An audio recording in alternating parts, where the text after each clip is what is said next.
रसूलुल्लाह सल्लल्लाहु अलैहि वसल्लम की विलादत बासादत से कुछ साल कबल यमन के बादशाह अबरहा ने मक्का पर 60,000 हबशियों और हजारों हाथियों के साथ इस नीयत पर हमला किया कि वो काबतुल्लाह को गिरा देगा, लेकिन वो अपने इरादे में नाकाम रहा। हाथ से भी छोटे परिंदों ने उसके लश्कर पर ऐसा हमला किया गोया कि वो एटमी हमला था, जिसमें उसका सारा लश्कर मारा गया। आजकल के दौर में हिरोशिमा पर जब एटमी हमला हुआ था तो लोगों के जिस्म ऐसे पिघल गए थे जैसे आग में मोमबत्ती पिघल जाती है। बिल्कुल इसी तरह अल्लाह ताला कुरान में फरमाता है कि हमने उन्हें ऐसा कर दिया जैसे खाया हुआ भूस। ये इतना बड़ा वाकया था कि अल्लाह ताला ने कुरान करीम में इसका जिक्र करके इसे क़यामत तक महफूज कर दिया। सूरह फील में अल्लाह ताला फरमाता है, क्या तूने देखा नहीं तेरे परवरदिगार ने हाथी वालों के साथ क्या किया? क्या उनका दाव उल्ट नहीं कर दिया कि उन पर झुंड के झुंड परिंदों के भेजे जो उन पर खंगर की कंकरियां बरसाते थे और उनको ऐसा कर दिया जैसे खाया हुआ भूसा। यमन के बादशाह अबरहा ने काबतुल्लाह पर क्यों हमला किया और किस किस तरह वो यहाँ पहुंचा और आखिर में उनका अंजाम क्या हुआ, इस वीडियो में आप देखेंगे। अबरहा मजहबी तौर पर ईसाई था। वो बड़ा जेलस था मक्का वालों से कि यहाँ हर साल लोग हजारों की तादाद में हज करने आते हैं और वहाँ तिजारत होती है और हरमियों की बड़ी इज्जत होती है। हरमी मतलब काबतुल्लाह वाले यानी कि मक्का वाले। वो जहाँ भी जाते रुए ज़मीन पर तिजारत करने वो ये कहते कि हम हरमी हैं, तो लोग उनकी इज्जत करते, हत्ता कि चोर डाकू लुटेरे भी उनकी इज्जत करते, उन्होंने छोड़ देते जब वो कहते कि हम हरमी हैं।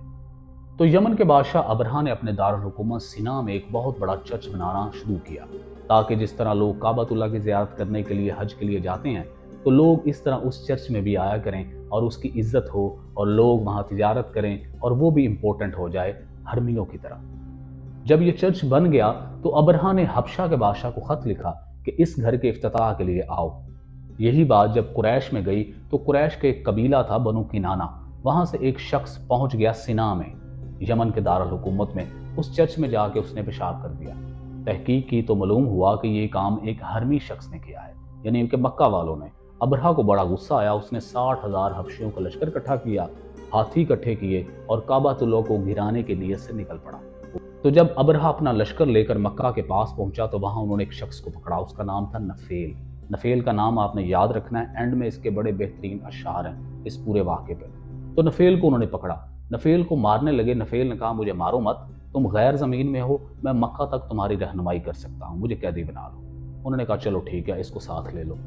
तो नफेल को वो साथ लेकर मक्का पहुंच गए। मक्का के बाहर वादियों में अबरहा और उसके लश्कर ने पड़ाव किया। अबरहा ने अपना हर अव्वल दस्ता भेजा मक्का में और कासद भी। उन्होंने मक्का वालों से कहा कि भाई तुम्हारा हमारा कोई झगड़ा नहीं है, मैं आया हूँ काबतुल्लाह को गिराने के लिए, लिहाजा तुम साइड पे हो जाओ तो मैं तुम्हें कुछ नहीं कहूँगा। ये बात कहकर जब वो लौट रहे थे तो उन्होंने मक्का की वादियों से कुछ ऊँट भी पकड़ लिए हरमियों के। इनमें हज़रत अब्दुल मुतलिब जो नबी पाक सल्लल्लाहु अलैहि वसल्लम के दादा जान हैं, उनके 100 ऊँट थे। जब ये सारी बात हज़रत अब्दुल मुतलिब को पता चली, जो कि कुरैश के सरदार थे और काबतुल्लाह के निगरान भी, वो पहुंचे अबरहा के लश्कर के पड़ाव में ताकि उससे बात करें। जब वो वहां पहुंचे तो हज़रत अब्दुल मुतलिब बड़े कद के आदमी थे, उनका रोब बहुत ज्यादा था, चेहरा पुरनूर, बड़े डैल डोल के आदमी। बड़े बड़े लोग उन्हें देखकर रोब ज़दा हो जाते थे। जब वो अबरहा के खैमे में दाखिल हुए तो अबरहा पर ऐसा रोब तारी हुआ कि वो तख्त से उठ गया ताजीमन। तो जब अबरहा अपने तख्त से उठा तो हबशियों को बड़ा नागवार गुजरा कि एक हरमी की ताजीम के लिए बादशाह उठ खड़ा हुआ। उसने बातचीत शुरू की। अबरहा ने कहा, जी आप किस सिलसिले में आए हैं? हज़रत अब्दुल मुतलिब ने कहा, बात यह है कि तुम्हारे सिपाही मेरे कुछ ऊँट ले आए हैं और कुछ ऊँट हमारे काबतुल्लाह के निशान ज़दा भी, तो लिहाजा वो ऊँट मुझे वापस कर दो। अबरहा कहने लगा, बड़ी अजीब बात की, आपने मेरा दिल तोड़ दिया। जब आप अंदर आए हैं तो मैं तो समझा था आप काबतुल्लाह के बारे में बात करेंगे, आप बड़े वजीज सरदार हैं, लेकिन आप बात कर रहे हैं अपने पर्सनल ऊँटों के बारे में। अबरहा से हज़रत अब्दुल मुतलिब ने बड़ी खूबसूरत बात की। हज़रत अब्दुल मुतलिब ने कहा, बात यह है कि ऊँट जो हैं वो मेरे हैं, जबकि काबतुल्लाह अल्लाह का है। तुम मेरे ऊँट दे दो, काबतुल्लाह जिसका है वो उसको खुद ही हिफाजत कर लेगा। अबरहा ने हज़रत अब्दुल मुतलिब के ऊँट लौटा दिए। हज़रत अब्दुल मुतलिब अपने ऊँट लेकर जब वापस आए तो आते ही उन्होंने बैतुल्लाह में काबतुल्लाह का खोंटा पकड़कर दुआ की, और वो दुआ थी अशार की सूरत में। उनका तर्जमा आपको सुनाता हूँ। या अल्लाह, बंदा अपनी सवारी की हिफाजत करता है, तू भी अपने हरम के रहने वालों और अपने घर की हिफाजत फरमा, और इनकी सलीब की कुव्वतें कल सुबह तेरी कुव्वतों पर गालिब ना हो जाएं। और अगर तू हमारे कबीले को उनकी हालत पर और उस लश्कर को उनकी हालत पर छोड़ दे और बीच बचाव ना करे तो भी तुझे इख्तियार है, बस जो तुझे मुनासिब हो मालूम कर। یہ دعا مانگنے کے بعد حضرت عبد المطلب نے اپنے لوگوں سے کہا کہ سب کے سب مکہ شہر کو خالی کر دو اور پہاڑیوں پر چڑھ جاؤ، کوئی بچہ بوڑھا عورت کوئی نہ بچے، سب یہاں سے نکل جاؤ، جانور بھی لے لو۔ وہ سب مکہ کی بلند پہاڑیوں کے اوپر چلے گئے، کیونکہ حضرت عبد المطلب کو پورا یقین تھا کہ اللہ تعالیٰ اپنے گھر کی حفاظت فرمائے گا۔ اگلے دن ابرہ اپنے لشکر کے ساتھ اور ہاتھیوں کے ساتھ وہاں حملہ آور ہوا۔ جیسے ہی وہ داخل ہوئے حرم میں، اسی وقت پرندے مکہ کے ساحلی علاقوں کی طرف سے جھنڈ کے جھنڈ ان کے اوپر آ گئے، جیسے آج کل کے دور میں کوئی جہازوں کی فارمیشنیں کسی دشمن پر حملہ آور ہو جاتی ہیں، بالکل اسی طرح جھنڈ کے جھنڈ پرندے ساحل کی طرف سے ان پر حملہ آور ہوئے۔ وہ چھوٹے چھوٹے پرندے تھے، ابابیل، جو ہاتھ سے بھی چھوٹے ہوتے ہیں۔ تین تین کنکر تھے ان کے پاس، ایک ایک ان کے پاؤں میں، ایک ان کی چونچ میں۔ وہ جب آئے تو وہ ایسے تھے جیسے ایٹمی میزائل ہیں، وہ اوپر سے گراتے تھے جیسے جہاز بمباری کرتے ہیں، تو وہ سیدھا ان کے سر سے لگتے اور نیچے سے نکل جاتے اور ان کا جسم پگھل جاتا، جیسے ایٹمی حملے میں ہیروشیما کے لوگوں کے جسم پگھل گئے تھے۔ خیر وہ جب آتے، ایک فارمیشن آتی بمباری کرتی نکل جاتی، دوسری فارمیشن پرندوں کی آتی بمباری کرتی نکل جاتی۔ اب جب اگلا ہر اول دستہ تھا اس پر بمباری ہوئی تو پچھلا لشکر بھاگنا شروع ہو گیا یمن کے واپسی راستے کی طرف۔ لیکن اس بھاگتے ہوئے لشکر کی بھی خیر نہیں تھی، کیونکہ ہر ایک کنکر پر ہر ایک سپاہی کا گویا کے نام لکھا ہوا تھا۔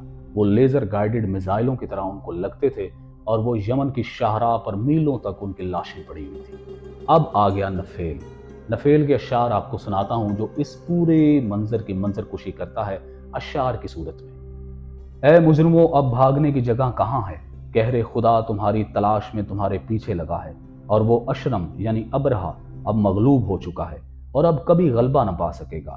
ہاں اے رودینا اس کی محبوبہ تھی، وہ اس کو یاد کر کے یہ اشعار پڑھ رہا ہے۔